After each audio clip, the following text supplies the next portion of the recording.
خلاصة السمنة جائحة عالمية تشكل مشكل صحة عامة خطير وتحدي للدول خلال هذا القرن.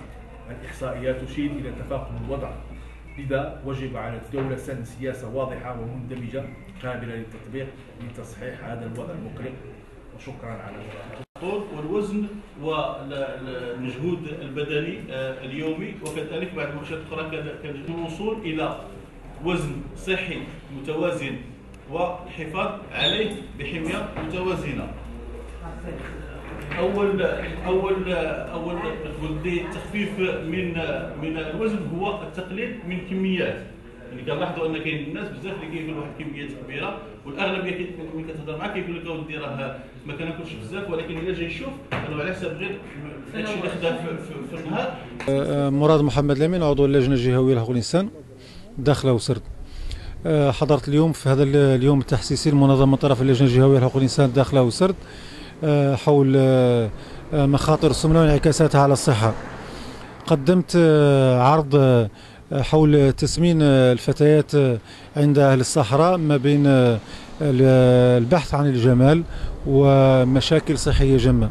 هذا العرض تم تطرق فيه لمجموعة من الأمور المرتبطة بإعداد وتسمين الفتاة في إطار عملية تسمى في الحسانية البلوح، وهي عملية يعني طويلة وشاقة يتم خلالها يعني تسمين الفتاة لتصبح يعني مقبولة حسب معايير الجمال آنذاك.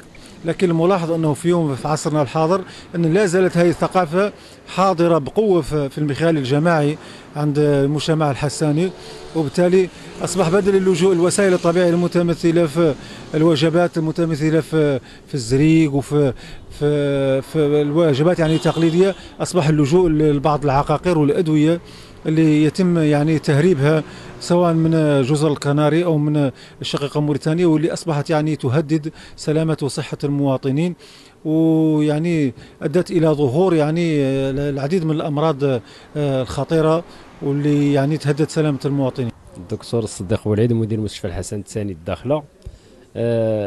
هذا اللقاء هذا تنشكر أولا اللجنة الجهوية لحقوق الإنسان على تنظيم هذه الندوة التي تناقش موضوعا أو مشكلا من المشاكل أو مشكل السمنة الذي هو مشكل عالمي ووطني بطبيعة الحال. وبالنسبة لنا فالسمنة هي يعني مرض وليست عامل خطورة إلى جانب أمراض أخرى.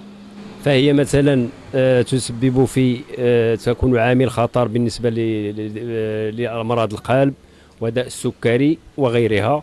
وننصح عامة المواطنين باتخاذ تدابير لمواجهة هذا المشكل الخطير، وذلك بممارسة التمارين الرياضية واتخاذ أو اتباع حمية تكون في مناسبة لمحاربة هذا الداء الخطيرة.